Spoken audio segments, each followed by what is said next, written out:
नमस्कार साथियों, कैसे हो आप सभी? अच्छे होंगे। आज से पहले हमने 2 टॉपिक राजस्थान जीके के पढ़ लिए हैं।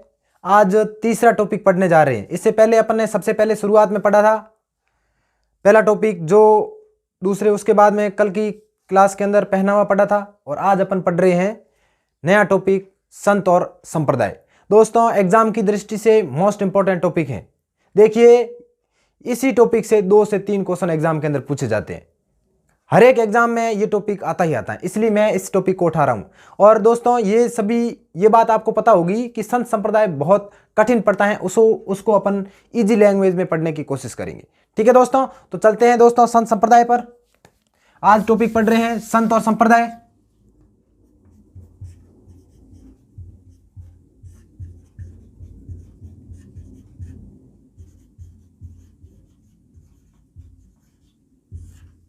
संत और संप्रदाय।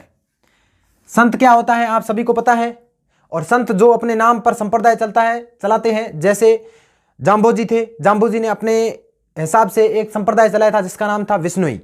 29 नियम दिए थे, 20 और 9, तो विश्नोई संप्रदाय चलाया था। ठीक है ना, ये आप समझ जाओगे संत संप्रदाय जैसे जैसे अपन आगे पढ़ते जाएंगे। देखिए दोस्तों, संत संप्रदाय के अंदर पहली बात ये होती है कि संत संप्रदाय की परिभाषा क्या है। संत किसे कहते हैं? जो भक्ति करते हैं, जिन्होंने समाज हित के लिए कुछ अच्छा काम किया है, वो होते हैं संत। लोग उन्हें आज भी पूजते हैं। उन्होंने अपने नाम या अपने विशिष्ट नियमों पर एक विशिष्ट जाति या धर्म का निर्माण किया था, उसे लोग कह देते हैं संप्रदाय। ठीक है दोस्तों, चलते हैं आगे। संत संप्रदाय के अंदर या संत की बात करें तो संत 2 प्रकार के होते हैं। एक तो जिनकी भक्ति के आधार पर बांटा गया है, एक तो होते हैं सगुण भक्ति, और एक होती है निर्गुण भक्ति। दोस्तों, सगुण भक्ति और निर्गुण भक्ति में कुछ अंतर है जो अपन पढ़ते हैं कि अंतर क्या क्या होते हैं। देखिए, सगुण भक्ति वो होती है जिसमें सगुण गुण सम्मिलित होते हैं या गुण सहित। वह भक्ति जिसमें गुण या साधन सम्मिलित होते हैं, गुण या साधन सम्मिलित होते हैं, वो भक्ति क्या कहलाती है? सगुण धारा की। गुण भक्ति धारा में जिसमें गुण या साधन सम्मिलित होते हैं, वो भक्ति होती है सगुण धारा की। गुण या साधन क्या है दोस्तों? तो ये बात थोड़ी ध्यान रखना। गुण या साधन में जैसे माला साधन, भक्ति करने का साधन हो, माला के द्वारा कोई संत भक्ति कर रहा है तो वो भक्ति। कीर्तन, भजन, संगीत, मूर्ति, ये सब साधन होती हैं भक्ति का, वो भक्ति कहलाती है सगुण धारा की भक्ति। एक बात याद रखिएगा दोस्तों, इसका मतलब क्या होता है? निर्गुण, बिना गुण के, बिना साधन के कोई भक्ति करता है, वो होती है भक्ति कौन सी? निर्गुण धारा की भक्ति। तो बिना साधन या गुण के भक्ति, बिना साधन या गुण के भक्ति।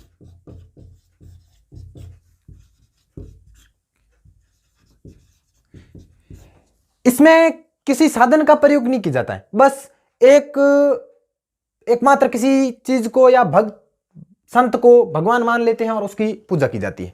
ठीक है ना दोस्तों, एक बात ध्यान रखिएगा, इसमें ईश्वर को किसी आकार के रूप में, विशिष्ट आकार दिया जाता है, उसके रूप में पूजा की जाती है। तो देखिए, इसमें ईश्वर की आकार रूप में पूजा की जाती है। किसी ना किसी आकार के रूप में ईश्वर को ढाला जाता है। जैसे ईश्वर की मूर्ति की पूजा की जाती है। मंदिरों में देखते हैं दोस्तों, अपन मूर्ति की पूजा करते हैं, मंदिरों के अंदर मूर्ति रखी होती है, किसी ना किसी आकार दे दिया गया है मूर्ति को। अलग अलग, जैसे भगवान कृष्ण को अलग अलग रूपों में पूजा की जाती है, जैसे गोपीनाथ जी के रूप में, रणछोड़दास जी के रूप में, मुरलीधर के रूप में, अलग अलग रूपों में, अलग अलग किसी ना किसी रूप में ढालकर उनकी पूजा की जाती है। तो वो हो गया सगुण भक्ति धारा के अंदर। और निर्गुण भक्ति में क्या होता है कि निर्गुण भक्ति में किसी ईश्वर को निराकार रूप में पूजा की जाती है। इसमें कोई विशिष्ट आकार नहीं दिया जाता ईश्वर को, निराकार, बिना आकार के, किसी भी आकार, विशिष्ट आकार नहीं दिया जाता है। जैसे इसमें मूर्ति पूजा की जाती है तो उसमें नहीं की जाती है।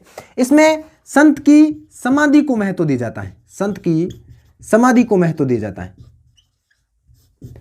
लेकिन इसमें भगवान की मूर्ति को, भगवान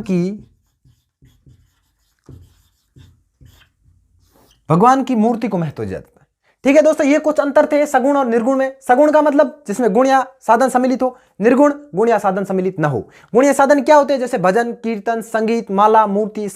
इसमें ईश्वर की किसी न किसी आकार के रूप में पूजा की जाती है। इसमें ईश्वर की निराकार रूप में पूजा की जाती है। विशिष्ट आकार कोई नहीं होता है, बस एकमात्र सृष्टि का विधाता भगवान है, उसकी पूजा की जाती है। ठीक है, इसके अंदर भगवान की मूर्ति को विशिष्ट पहचान दी जाती है, लेकिन इसके अंदर संत की समाधि को विशिष्ट पहचान दी जाती है। देखिए दोस्तों, एक बार स्क्रीनशॉट ले लो, उसके बाद अपन आगे चलते हैं। देखिए, अपन ने सगुण और निर्गुण की परिभाषा पढ़ी है। सगुण का मतलब क्या होता है, निर्गुण का मतलब क्या होता है, ये बातें अपन को पता चल गई।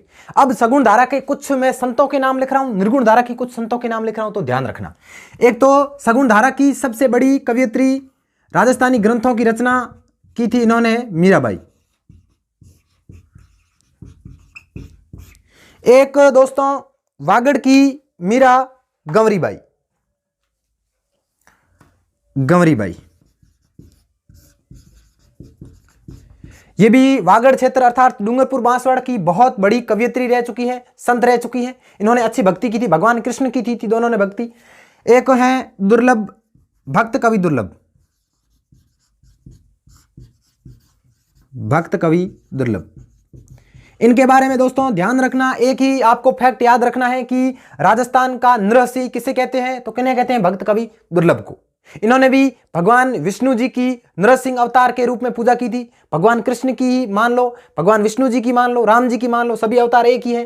नृसिंह अवतार हिरण्यकश्यप के समय भगवान विष्णु ने लिया था, उसी अवतार की पूजा इन्होंने की थी। इस वजह से इन्हें राजस्थान का नृसिंह कहते हैं। ठीक है दोस्तों, तो ध्यान रखिएगा, सगुण धारा के तीन ही कवि आपको ध्यान में रखने हैं, मीराबाई, गंवरीबाई और भक्त कवि दुर्लभ। निर्गुण धारा के जो भी बच्चे हैं पीछे, ज्यादातर कवि निर्गुण धारा के हैं, जैसे लालदास जी। आगे पढ़ेंगे लालदास जी कौन थे? सहजोबाई, दयाबाई, जसनाथ जी, जाम्बो जी, हरिरामदास जी, प्राणनाथ जी, परशुराम जी। ऐसे बहुत से संत हुए हैं जो निर्गुण धारा की भक्ति के अंदर आते हैं। एक एक संत के बारे में विस्तार से पढ़ेंगे। एग्जाम की दृष्टि से जो भी क्वेश्चन आया है उसके एक एक डाउट आपका क्लियर करते हुए चलेंगे। कुछ संतों के नाम मैंने लिख दिए हैं, इत्यादि लिख देता हूं इसके आगे आदि। और भी कई संत हैं जिनके बारे में एक एक के बारे में विस्तार से अध्ययन करते हुए चलते हैं। ठीक है दोस्तों, एक बार स्क्रीनशॉट ले लो, उसके बाद आगे चलते हैं। एक तो आप ये बात ध्यान रखना कि सगुण के अंदर ये तीन कवि आती है। इसके अलावा जो भी शैव धर्म या शैव संप्रदाय के संत हैं या वैष्णव संप्रदाय के संत हैं,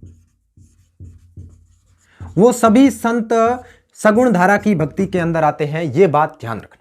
शैव संप्रदाय के संत आगे पढ़ेंगे। शैव संप्रदाय में भगवान शिव की पूजा और आराधना की जाती है। वैष्णव संप्रदायों के अंदर भगवान विष्णु की पूजा तथा आराधना की जाती है। इस दोनों के जो भी संत हैं वो सब सगुण भक्ति धारा के अंदर आएंगे। इसके अलावा आगे अपन दोस्तों पढ़ते हैं कि सगुण और निर्गुण के कुछ ऐसे संत हैं जो दोनों से मिक्सर हैं, दोनों भक्ति धाराओं के कवि। वो कौन कौन है वो पढ़ते हैं। एक बार वापस आप स्क्रीनशॉट ले लो। अभी पढ़ते हैं आगे। अपन ने सगुण धारा के और निर्गुण धारा के कौन कौन से कवि थे बात कर ली। सगुण धारा के अंदर मीराबाई, गंवरीबाई और उसके अलावा एक और थे भक्त कवि दुर्लभ। और निर्गुण धारा के ज्यादातर कवि लालदास जी, चरणदास जी, सहजोबाई, दयाबाई। चरणदास जी दोनों में आते हैं, सगुण में भी आते हैं और निर्गुण में। दोनों कवि या दोनों भक्ति धारा को चरणदास जी ने अपनाया था। अब अपन पढ़ते हैं सगुण तथा निर्गुण दोनों मिक्स धाराओं के कवि कौन कौन से। तो बात ध्यान रखना, पहले कवि थे चरणदास जी के, ध्यान रखना। चरणदास जी ऐसे कवि हैं जो सगुण में भी थे और निर्गुण भक्ति में भी थे। इन्होंने अपने नाम पर एक संप्रदाय चलाया था, चरणदासी संप्रदाय। याद रखना, चरणदासी संप्रदाय। और एक थे हरि सिंह सांखला।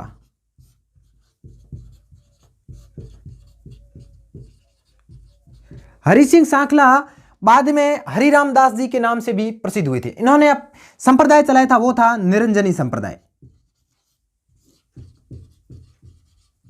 विस्तार से पढ़ेंगे इनके बारे में। चरणदास जी संप्रदाय क्या होता है, निरंजनी संप्रदाय क्या होता है, इनके बारे में आप विस्तार से पढ़ेंगे। तीसरा ध्यान रखना, संत मावजी। ये भीलों के वही बाबूजी हैं, ध्यान रखना, इन्हीं की उपाधि है, इन्हें बाबूजी कहते थे भील, ठीक है ना। संत माऊजी ने संप्रदाय चलाया था निष्कलंक संप्रदाय, भगवान कृष्ण की निष्कलंक अवतार में पूजा की थी, निष्कलंक संप्रदाय। तीन ही ऐसे कवि हुए हैं या संत हुए हैं जिन्होंने सगुण तथा निर्गुण दोनों भक्ति धाराओं को अपनाया था, चरणदास जी, हरि सिंह सांकला और संत माऊजी।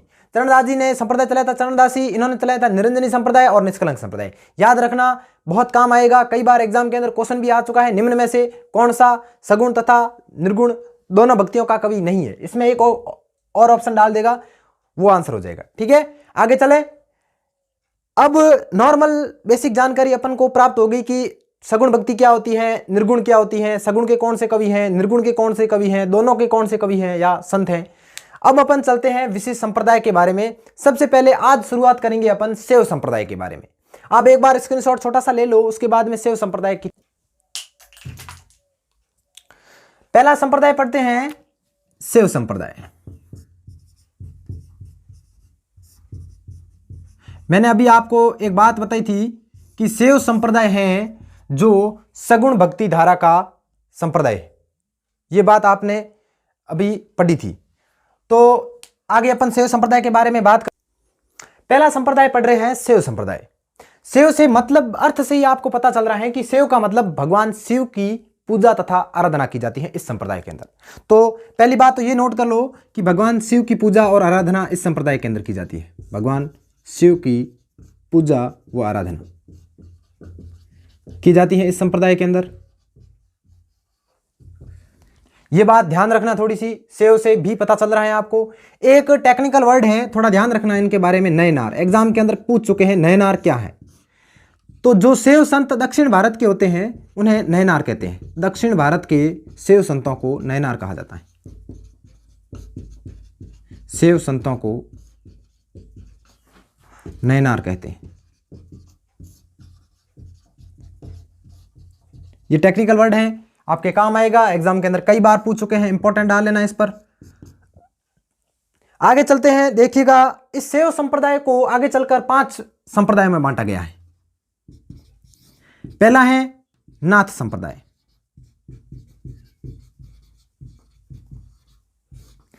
दूसरा लिख लो पाशुपत संप्रदाय,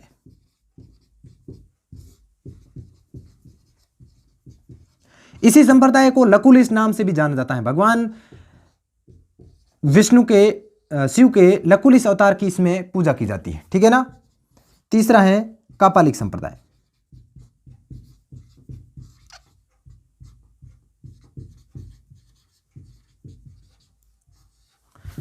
चौथा है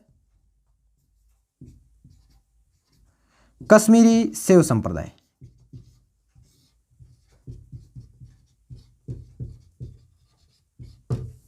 और पांचवा है लिंगायत संप्रदाय। ये भगवान शिव के अलग अलग रूपों की पूजा की जाती है, ये ध्यान रखना। इन 5 संप्रदाय के अंदर पढ़ेंगे अपन आगे एक के बारे में, एक बार स्क्रीनशॉट ले लो। उसके बाद में पहला संप्रदाय पढ़ते हैं नाथ संप्रदाय। पहला पढ़ते हैं दोस्तों नाथ संप्रदाय। 5 भागों में बांटा है शैव संप्रदाय को, नाथ संप्रदाय, कापालिक संप्रदाय, पाशुपत संप्रदाय, लिंगायत संप्रदाय और कश्मीरी शैव संप्रदाय। इन 5 में से 3 को अपन को अध्ययन करना है, क्योंकि राजस्थान की दृष्टि से 3 संप्रदाय ही है, 2 इंडिया जीके के काम आएंगे आपके। अपन वर्तमान में 3 ही पढ़ेंगे, एक तो नाथ संप्रदाय, एक पाशुपत या लकुली संप्रदाय और एक पढ़ेंगे कापालिक संप्रदाय, ध्यान रखना, ठीक है ना। उसमें से पहला पढ़ रहे हैं नाथ संप्रदाय। नाथ संप्रदाय के कुछ उपनाम है, ध्यान रखना। एक तो कहते हैं इसको योग संप्रदाय, एक कहते हैं इसे अवधूत संप्रदाय, अवधूत संप्रदाय। ये नाथ संप्रदाय के ही नाम है। एक है सिद्धमत सिद्धमार्ग संप्रदाय,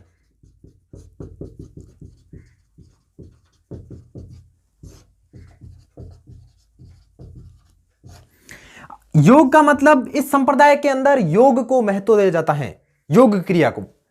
अवधूत का मतलब भक्ति के अंदर लीन हो जाना। जब संत भक्ति के अंदर लीन हो जाते थे तो उन्हें कह देते थे अवधूत हो गया, भक्ति के अंदर पूरी तरह अपने आप को समर्पित कर दिया इसने।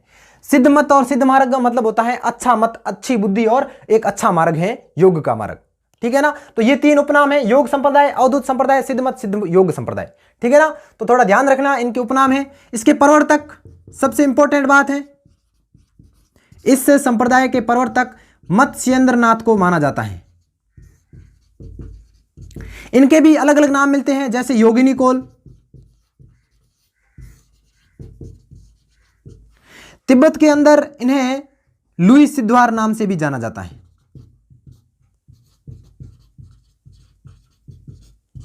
लुई सिद्धवार नाम इन्हें कहां मिलता है? तिब्बत के अंदर। यह बात थोड़ी ध्यान रखना, तिब्बत में। ये तो थे प्रवर्तक। अब मत्स्येंद्र नाथ के 2 चेले थे, दोनों की अपन बात करते हैं। एक तो थे गोरखनाथ जी और दूसरे थे जालंधर नाथ जी। 2 महत्वपूर्ण चेले थे। इसके अलावा और भी चेले थे, लेकिन 2 महत्वपूर्ण चीजें जो एग्जाम की दृष्टि से अपने काम आएगी वही पढ़ना है। अपन को कोई पीएचडी नहीं करनी है संत संप्रदाय के अंदर, थोड़ा ध्यान रखना है इस बात का, ठीक है ना। तो गोरखनाथ जी के को योग या हठ योग का प्रवर्तक माना जाता है। यह बात थोड़ी ध्यान रखना, हठ योग का प्रवर्तक माना जाता है। इनके एक प्रसिद्ध चेले हुए हैं भृतहरि। ये भृतहरि जो सरिस्का है, जिनकी छतरी बन रखी है, वही है। सरिस्का में, अलवर में इनकी छतरी बन रखी है। ये थोड़ी बात ध्यान रखना। ये भी बहुत बड़े योग, हठ योग के प्रवर्तक थे। ये गोरखनाथ जी के ही चेले थे। कहा जाता है कि जो पूर्व का भारत है वहां से ये आए थे। सरिस्का में इन्होंने अपनी तपोभूमि बनाया और गोरखनाथ जी की शिष्यता ग्रहण की और यहीं पर इन्होंने योग से भगवान की भक्ति की थी, ठीक है ना। एक थे जालंधर नाथ जी। जालंधर नाथ जी ने जालोर दुर्ग के सामने एक मंदिर स्थित है। जालोर दुर्ग के सामने मंदिर है, सिरे मंदिर। इसी सिरे मंदिर को अपनी तपोस्थली बनाया और यहां पर ही इन्होंने योग के द्वारा भक्ति की थी भगवान की, ठीक है ना। जालोर दुर्ग के सामने सिरे मंदिर स्थित है, इसी को इन्होंने तपोस्थली बनाया था, अपनी तपोस्थली। लिख देता हूं, ये बात ध्यान रखना, ठीक है। 2 चेले थे, गोरखनाथ जी, जालंधर नाथ जी। जालंधर नाथ जी ने जालोर दुर्ग के सामने एक मंदिर स्थित है, सिरे मंदिर। इसी को, ये नाथ संप्रदाय का मंदिर है, ध्यान रखना, नाथ संप्रदाय का मंदिर है। एग्जाम में कई बार पूछ लेते हैं कि सिरे मंदिर किस संप्रदाय का मंदिर है, तो किस संप्रदाय का है? नाथ संप्रदाय, क्योंकि जो जालंधर नाथ जी थे वो किस संप्रदाय से थे? नाथ संप्रदाय से। एक चेले थे गोरखनाथ जी, हठ योग के प्रवर्तक थे। इनके भी प्रचलित एक चेले हुए हैं भृतहरि। हठ योग के बहुत, इनको आज भी लोग पूजते हैं। कहते हैं कि सरिस्का के अंदर इनका मेला भी लगता है, ठीक है ना। सरिस्का अलवर में इनकी छतरी बन रखी है, ठीक है। ये था नाथ संप्रदाय। नाथ संप्रदाय के 2 और विराग 2 पंथ होते हैं। पंथ का भी थोड़ा ध्यान रख लेना, एक बार स्क्रीनशॉट ले लो आप, उसके बाद में पंथ पढ़ते हैं अपन। आगे चलते हैं। नाथ संप्रदाय को आगे चलकर 2 संप्रदायों कह सकते हैं या पंथ में बांटा गया है, ठीक है ना। 2 पंथ हैं नाथ संप्रदाय के। एक तो याद रखना मान पंथ या पाव पंथ। मान पंथ, इसे ही कहते हैं पाव पंथ। और एक है वैराग पंथ, जो संत वैराग धारण कर लेते हैं, उनके द्वारा जो पंथ है वो था वैराग पंथ। दोनों को अलग अलग जगह पर चलते हैं। एक तो ये तो चलता है महामंदिर या उदय मंदिर। महामंदिर, ये महामंदिर कहां पर स्थित है? तो जोधपुर के अंदर स्थित है। किसने बनवाया था? तो ये भी बात ध्यान रखना, जोधपुर के एक राजा हुए हैं मान सिंह। ये नाथ संप्रदाय इन्होंने ग्रहण कर लिया था, इस वजह से एक नाथ संप्रदाय का बड़ा मंदिर, भव्य मंदिर का निर्माण करवाया था, वो था महामंदिर। एक और मंदिर है उदय मंदिर। ये महामंदिर 80 खंभों पर बना हुआ है, ध्यान रखना। एग्जाम के अंदर क्वेश्चन आता है 80 खंभों का मंदिर कौन सा है? तो महामंदिर। और वैराग पंथ की बात करें तो वैराग पंथ का कार्यालय या मुख्य रूप से ये जो संत होते हैं वैराग पंथ वाले, वो राताडूंडा क्षेत्र में रहते हैं। राताडूंडा नागौर के अंदर पड़ता है, लेकिन पुष्कर के थोड़ा ज्यादा नजदीक है, पुष्कर के पास में।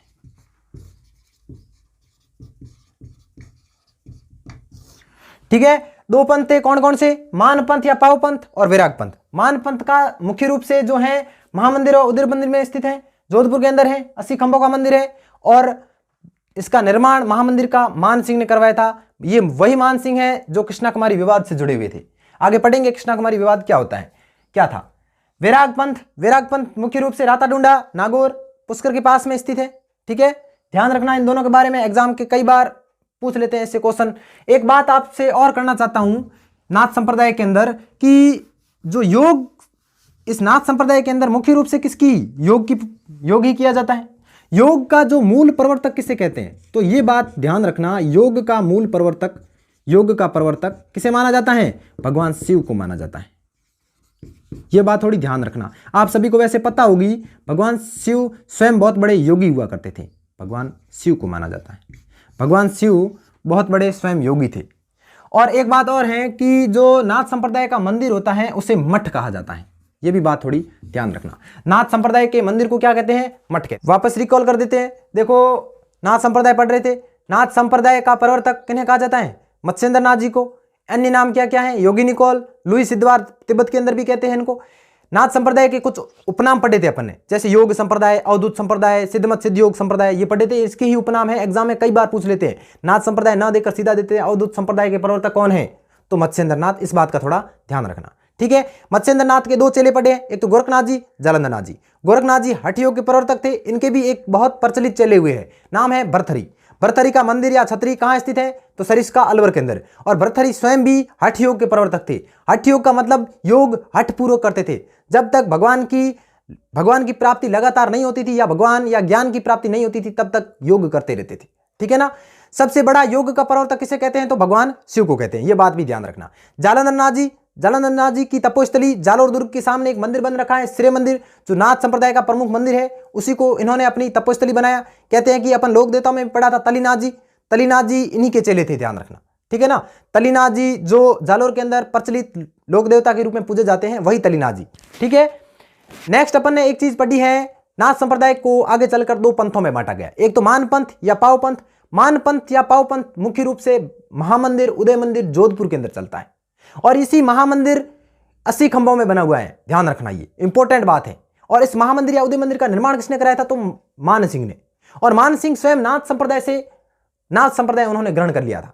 और कहते हैं कि जो मान सिंह के गुरु थे वो भी आयस नाथ जी, वो भी नाथ संप्रदाय से बिलोंग करते थे, उनकी शिष्यता ग्रहण कर ली थी इन्होंने, ठीक है। तो ये पढ़े थे। उसके बाद में दूसरा पंथ पढ़ा था वैराग पंथ या वैराग पंथ। वैराग पंथ मुख्य रूप से राताडूंडा क्षेत्र में चलता है। राताडूंडा क्षेत्र पुष्कर के नजदीक पड़ता है, लेकिन जिला लगता है नागौर, याद रखना इस बात का, ठीक है। और नाथ संप्रदाय का जो मंदिर होता है उसे मठ कहते हैं, ठीक है। आगे चले, दूसरा संप्रदाय पढ़ते हैं पाशुपंथ या लकुली संप्रदाय। स्क्रीनशॉट ले लो, उसके बाद आगे चलते हैं। दूसरा पढ़ते हैं लकुली संप्रदाय, इसका एक और नाम है पाशुपत संप्रदाय। इंपॉर्टेंट है, कई बार एग्जाम में पूछ चुके हैं लकुली संप्रदाय की प्रमुख पीठ कहां पर है, तो इस बात का थोड़ा ध्यान रखना। विस्तार 4-5 लाइनें याद रखनी, ज्यादा आपको याद नहीं रखना है, अपन को कुछ नहीं करना। एग्जाम की दृष्टि से जो क्वेश्चन आते हैं वही पढ़ेंगे अपन। इसके प्रवर्तक की बात करते हैं। पहली बात, प्रवर्तक लकुलिश ऋषि को माना गया है। ये जो लकुलिश ऋषि थे, इन्हें भगवान शिव का 28वां अवतार माना गया है, ध्यान रखना। लकुलिश अवतार कहते हैं जिसको, 28वां अवतार, जिसे लकुलिश अवतार के नाम से भी जाना जाता है, ध्यान रखना, ठीक है। इसी संप्रदाय के अंदर भगवान शिव की दिन में अनेक बार पूजा की जाती है। भगवान शिव की दिन में अनेक बार पूजा की जाती है, यह बात थोड़ी ध्यान रख लेना, इंपॉर्टेंट है, एग्जाम में कई बार पूछ भी लेते हैं। एक बात ध्यान रखना, इसकी प्रमुख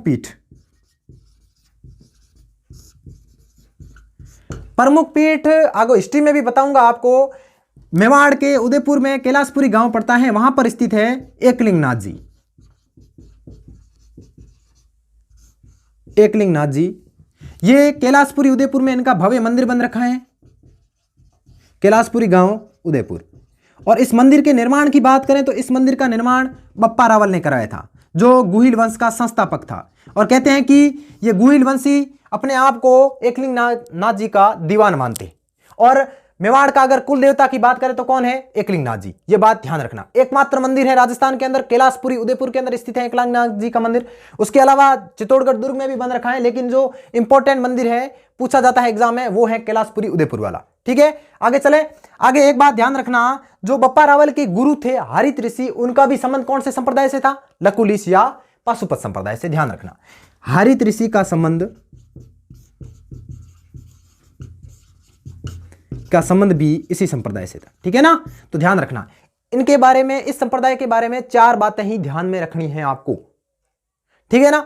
और एक और ऋषि का नाम याद रखना चाहते हो तो इंसाल ऋषि, जो राव जैसलमेर की स्थापना करता है, उनके गुरु का नाम था इंसाल ऋषि। वो भी नाथ संप्रदाय से, लकुली संप्रदाय से थे, ध्यान रखना, ठीक है ना। इनके बारे में, लकुली संप्रदाय के बारे में आपको 4 बातें ध्यान रखनी। प्रवर्तक लकुली ऋषि, दिन में अनेक बार पूजा की जाती है। प्रमुख पीठ कैलाशपुरी उदयपुर के अंदर स्थित है। एकलिंगनाथ जी मंदिर का निर्माण बप्पा रावल ने करवाया था, और बप्पा रावल के जो गुरु थे हरित ऋषि, उनका भी संबंध इसी संप्रदाय से था। और ध्यान रखना चाहते हो तो एक जैसलमेर के राव जिन्होंने जैसलमेर की किले की नींव रखी थी, उनके गुरु का नाम था इंसाल ऋषि। इंसाल ऋषि भी इसी संप्रदाय से थे, ध्यान रखना। एक बार स्क्रीनशॉट ले लो। नेक्स्ट संप्रदाय पे चलते हैं। देखिए आगे चलते हैं कापालिक संप्रदाय के अंदर। कापालिक संप्रदाय नाम से ही आपको पता चल रहा है कपाल। तो इस संप्रदाय के अंदर भगवान शिव की भैरव के रूप में पूजा की जाती है, भैरव के रूप में पूजा की जाती है।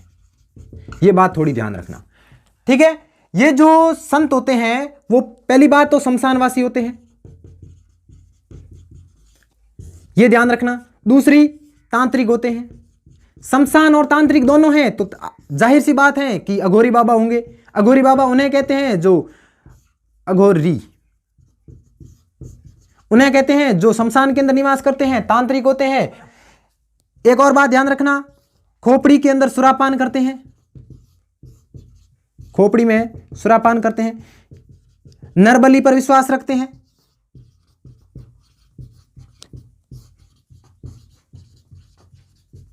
एक और बात याद रखना चाहो तो रख लेना, गले में मुंडमाला धारण किए हुए होते हैं।